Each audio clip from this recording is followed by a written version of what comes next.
Sound check. Sound check. Ayan, good morning. At tayo po ngayon ay muli po nakabalik sa ating live stream. Ayan. So, good morning po, Pilipinas. At salamat po sa pagkakataon na ngayon na muli po tayo nakapag on-air na ang salita ng Diyos ay muli po mahayag sa ating kalagitnaan. Okay? At sa buong mundo ay marinig po ang salita ng Diyos. Good morning po sa lahat. At ako po ay nagpapakilala si Brother Roy Habagat, ang inyong lingkod na nagdadala ng salita ng Diyos dito sa Impapawid. Kaya good morning po sa lahat. Maraming salamat po sa inyong pagsubaybay at sa lahat ng mga nakikinig ngayon. Nawa po mabless na salita ng Diyos. Okay, bago po tayo magpapatuloy, ay tayo po na muna magpapakilala.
Ayan, maraming salamat po. Palakpakan po na natin.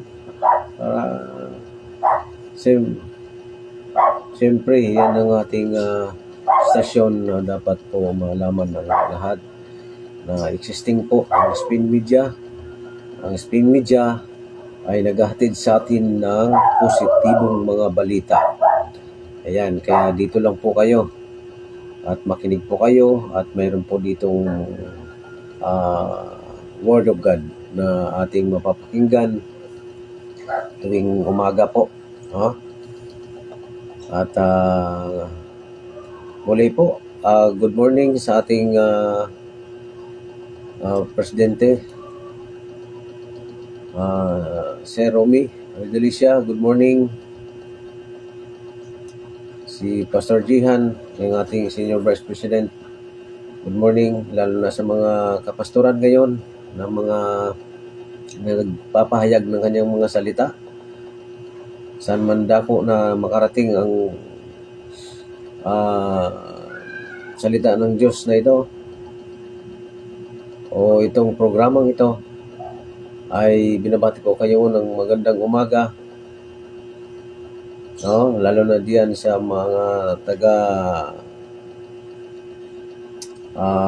Negros. Mayong aga dra sa inyong katanan.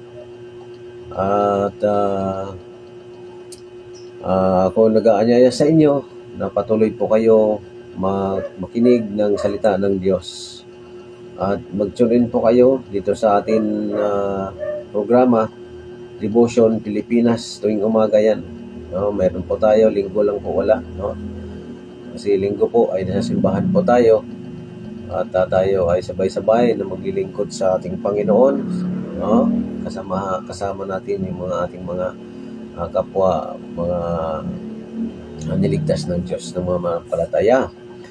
Kaya po tayo ay dadako sa ating devotion, no? Kaya sabayan niyo ako. Okay? So, ngayon ay araw ng Lunes at pizza 15. Ayan. So, tayo po ay magbubukas ng salita ng Diyos sa Matthew chapter 6, no? Ang ating ngayon, pag-aaralan ay mula sa Matthew chapter 6. Umpisahan natin sa verse 25 ay matatapos ito ng 34. Yun. Okay?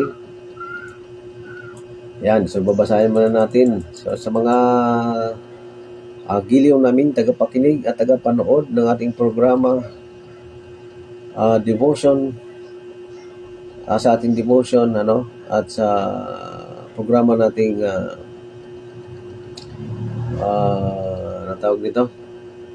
Yan, mahirap na kasi pag matanda na tayo, medyo makalimutin na. Yun, makalimutin na tayo. Good morning Pilipinas, no? Ang ating devotion ngayon is about devotion Pilipinas din, no?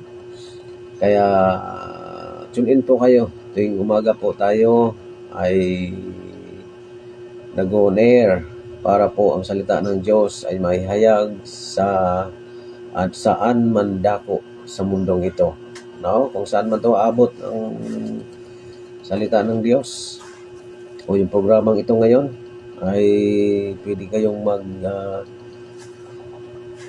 mag-comment dyan, mag-chat. Sabihin niyo sa akin na ako ay taga Dasmariñas, ako ay taga Negros, taga Amerika. O ako ay taga China. Malay mo, di ba? Makarating doon ang salita ng Diyos sa China. At makapakinig doon na